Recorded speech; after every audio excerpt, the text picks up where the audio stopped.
ជាមនុស្សដំបងដែលធ្វើឲ្យអូនស្រឡាញ់ស្គាល់រស់ស្នេហ៍ពេញលេញនៅក្នុងជីវិត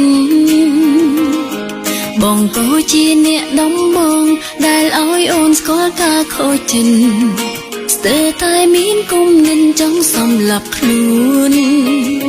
សាហាវណាស់ព្រោះស្នេហ៍ស្មងមនុស្សហ៊ានធ្វើអ្វីក្រុមយ៉ាង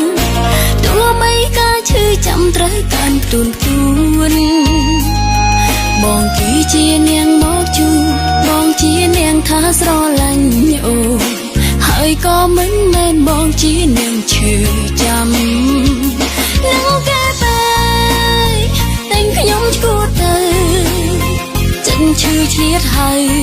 ចង់ឲ្យគេស្ដាំបេះដូងខ្ញុំដើរទៅទាំងឈឺចាំហើយវាចង់ប្រំភ្លេងបងមិនដេញពីបាក់ម្លេះធ្វើចិនដាញ់ធ្វើក្លាហានបានតែនៅពីមុខគេតែធៀបមិនគ្រាន់តែជាការកេញវេ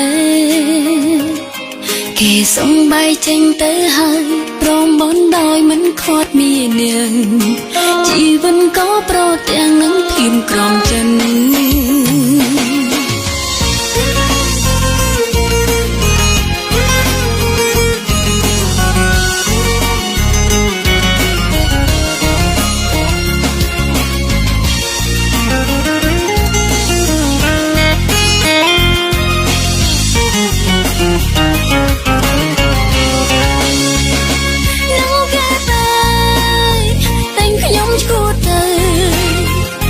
ឈឺឆ្លៀតហើយចង់ឲ្យគេស្ដាំបេះដូងខ្ញុំដើរទៅទាំងឈឺចាំហើយវាចង់ប្រំភ្លេងបងមិនដេញពីបាក់ម្លេះធ្វើចិនដាញ់ធ្វើក្លាហានបានតែនៅពីមុខគេ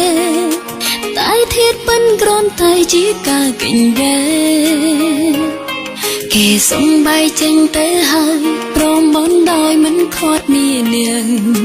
ជីវិតក៏ប្រទាំងនឹងភៀមក្រំ